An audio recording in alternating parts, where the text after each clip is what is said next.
Okay, so this video is going to be about core control, abdominal control.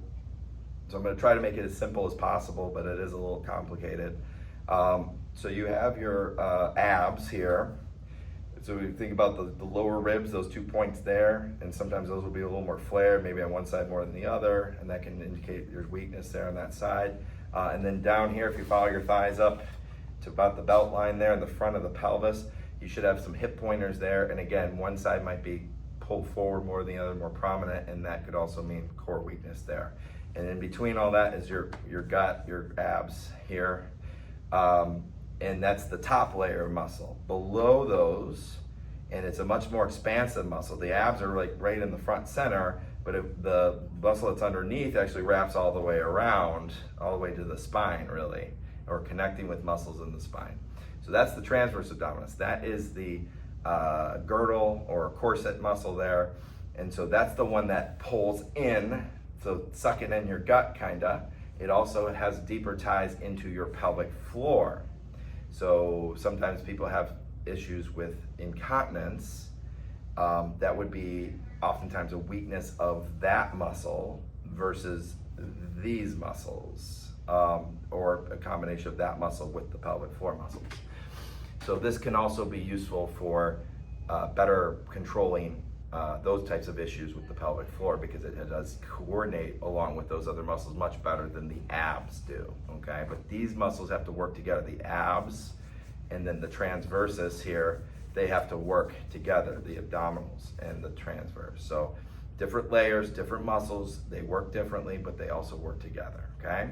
So I'm gonna try to make this as simple as possible.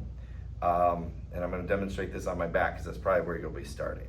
So the other thing to be aware of is that if you think about your pelvis as a bucket, you want to try to imagine keeping that level, and that's where both of those muscles will work for that. The abs will lift the front up like active suspenders, but the transversus is going to pull in, like suck in your guts, to keep that more flat and level, okay?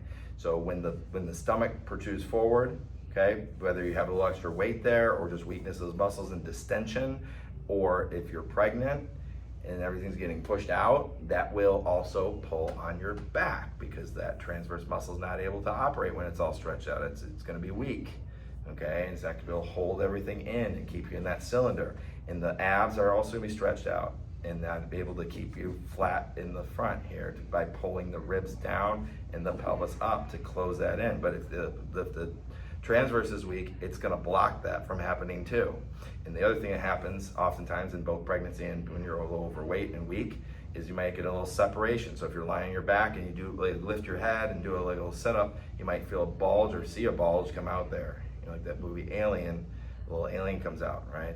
But that is actually the weakness of the transverse and probably the rectus too. But the transverse is not holding your guts in, so it's like a little bit of a hernia there, okay? So you have to be able to kind of pull that in and tension these other muscles on top of it to pull it all together. So that coordination is very important for that as well. So we're going to tie this in with breathing because it's easier to feel this with breath and train this with breath because you can do it with a lot more reps and it's not so vigorous or taxing. So I'm going to lie on my back and demonstrate this. So I'm going to put my hands on my stomach here and just kind of feel. I can be kind of more towards the center in case I have that bump there. And if I lift my head and that pops out, like, oh, there it is.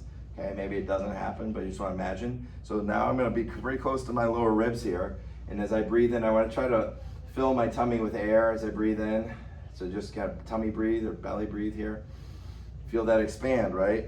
But if I purse my lips and push that air out forcefully, like I'm blowing through a straw, those muscles, the tummy should pull in. It's opposite, right? Because when you breathe in, the diaphragm expands the ribs and that should pull everything out.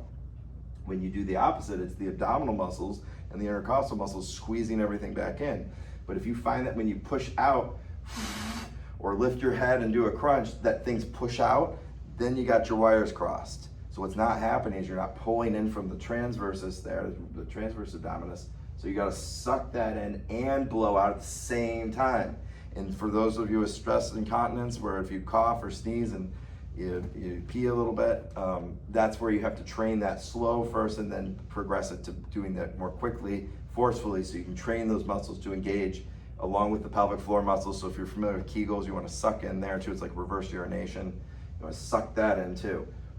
So it's like breathe out and suck in at the same time, and try to press into the pillow with your head rather than lift your head, because that will also get you too much into your abs. You want to get the transversus and stabilize, press everything into the table, breathe out and suck in. And that can be progressed to stacking, lining those buckets there, feeling here, pull in as you breathe out. And make sure nothing's popping out. And you can do it against the wall as well. Keep the chest up here, not curled down here. Get taller, not shorter. Pull it in, don't push it out. And you can progress that to do it with all kinds of, lifting, different things. And that's what you want to do, is you want to plug it in with all kinds of functional activities and exercises.